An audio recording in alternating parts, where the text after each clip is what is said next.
Hi guys, welcome back. അപ്പോൾ പുതിയൊരു വീഡിയോക്ക് എല്ലാവർക്കും സ്വാഗതം. സോ നമ്മൾ ഇന്ന് നോക്കാൻ പോകുന്നത് നമ്മൾ തമ്പനയിൽ കണ്ട പോലെ തന്നെ നമുക്ക് എങ്ങനെ നമ്മുടെ ഫോട്ടോയിൽ എങ്ങനെ ട്രയാങ്കിൾ കൊണ്ടുവരാമെന്ന് നമ്മൾ ഇന്ന് നോക്കാൻ പോകുന്നത്. സോ നമുക്ക് വീഡിയോയിലോട്ട് പോകാം. അപ്പോൾ ഗൈസ്, വീഡിയോ ആദ്യമായിട്ട് കാണുന്നവരാണെങ്കിൽ ചാനൽ സബ്സ്ക്രൈബ് ചെയ്ത് പോകാം. അപ്പോൾ ഇതുപോലുള്ള ഒരുപാട് വീഡിയോസ് നമ്മുടെ ചാനലിൽ വരുന്നുണ്ട്. അപ്പോൾ എന്തായാലും ചാനൽ സബ്സ്ക്രൈബ് ചെയ്യുക. അപ്പോൾ നമുക്ക് എന്തായാലും വീഡിയോയിലോട്ട് പോയാലോ ഗൈസ്. അപ്പോൾ ഞാനിത് ഇവിടെ ഫോട്ടോ എടുത്തിട്ടുണ്ട്. അപ്പോൾ ഫോട്ടോ നമുക്കൊന്ന് അഡ്ജസ്റ്റ് ചെയ്ത് ക്രോപ്പ് ചെയ്യണം. അപ്പോൾ നമ്മൾ ഇൻസ്റ്റയിൽ കിട്ടുന്നതുകൊണ്ട് തന്നെ നമുക്കത് ക്രോപ്പ് ചെയ്യണം. അപ്പോൾ ഞാൻ ഇൻസ്റ്റൻ്റെ സൈസ് അനുസരിച്ച് ക്രോപ്പ് ചെയ്യാണ് ഫോട്ടോ. അപ്പോൾ അതെ, ഒന്ന് അഡ്ജസ്റ്റ് എല്ലാം ചെയ്ത് കൊടുത്ത് ഒന്ന് നല്ലപോലെ ഒന്ന് ക്രോപ്പ് ചെയ്ത് എടുത്താൽ മതി.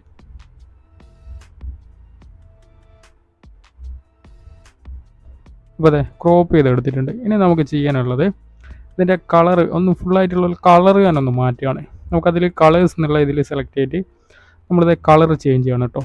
കളർ ചേഞ്ച് ചെയ്തിട്ട് നമ്മളിതൊന്ന് അഡ്ജസ്റ്റ് ചെയ്യാണ്. നമുക്ക് ഏത് ഇതാണ് വേണ്ടത് ആ ഒരു കളറിലേക്ക് നമ്മൾ ഒന്ന് അഡ്ജസ്റ്റ് ചെയ്തിട്ട് ഒന്ന് നല്ലപോലെ ആക്കിയെടുക്കും. അതെ, ഞാനിത് ഇത് സെലക്ട് ചെയ്തിട്ടുണ്ട്.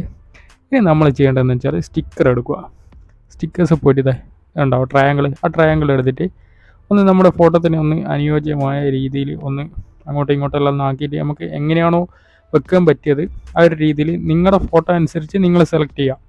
ദെൻ അതിനുശേഷം നമ്മൾ ഇതേവിടെ ഇറേസർ എടുത്തിട്ട് നമുക്ക് എന്ത് ചെയ്യാം, എവിടെയൊക്കെയാണോ മായ്ക്കേണ്ടത് അവിടെയൊക്കെ മായ്ച്ച് കളയാം. ഇപ്പോൾ ഇതൊക്കെ അതിൻ്റെ സൈഡിലൊക്കെ മായ്ച്ച് കളയുന്നുണ്ട്. അതുപോലെ നിങ്ങൾക്ക് എവിടെയൊക്കെ മായ്ക്കാനുണ്ടോ അവിടെയൊക്കെ ഒന്ന് ജസ്റ്റ് ഒന്ന് നല്ലപോലെ ഒന്ന് മായ്ച്ച് കളഞ്ഞാൽ കണ്ടോ, ഫുൾ ഇറേസ് ചെയ്തിട്ടുണ്ട്.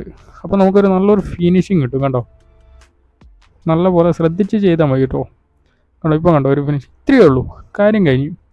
ഇനി നേരെ സേവ് ആക്കുക. ദെൻ നമ്മൾ ഒരു കാര്യം കൂടി ചെയ്യേണ്ടത് നമുക്ക് ഒരു ഫോഗ് പോലെ ആക്കിയെടുക്കണം. ദെൻ വീണ്ടും നമുക്ക് എന്ത് ചെയ്യാം, സ്റ്റിക്കേഴ്സിലേക്ക് തന്നെ വരിക. സ്റ്റിക്കേഴ്സ് ക്ലിക്ക് ചെയ്യുക. ദെൻ നമുക്ക് അനുയോജ്യമായ ഒരു ഫോഗ് എടുക്കുക. ഞാൻ ഇതെടുത്തിട്ടുണ്ട്. അപ്പോൾ ഇതൊന്ന് അഡ്ജസ്റ്റ് ഒക്കെ ചെയ്ത് നമ്മുടെ ഫോട്ടോത്തിന് എങ്ങനെയാണോ നിങ്ങൾക്ക് തന്നെ കാണുമ്പോൾ തിരുമല്ലോ ഇത് അത്യാവശ്യം കൊള്ളാമെന്നുള്ള ഒരു രീതിയിൽ സെറ്റ് ചെയ്ത് കൊടുക്കുക. കഴിഞ്ഞു, അത്രയേ ഉള്ളൂ. അതിനുശേഷം സേവ് അടിച്ച് സേവ് ചെയ്താൽ കഴിഞ്ഞു. ഗൈസ്, ഇത്രയേ ഉള്ളൂ. വളരെ സിമ്പിളായിട്ട് നമുക്ക് ചെയ്തെടുക്കാം. മനസ്സിലായെന്ന് വിചാരിക്കുന്നു. മനസ്സിലായിട്ടില്ലെങ്കിൽ ജസ്റ്റ് ഒന്ന് ഇൻസ്റ്റാഗ്രാം കയറി എനിക്കൊന്ന് മെസ്സേജ് അയച്ചാൽ മതി. ഞാൻ ഡൗട്ട് ക്ലിയർ ചെയ്ത് തരും. അപ്പോൾ പുതിയ വീട്ടിൽ നമുക്ക് വീണ്ടും കാണാം. അതുവരെ എല്ലാവർക്കും ബൈ.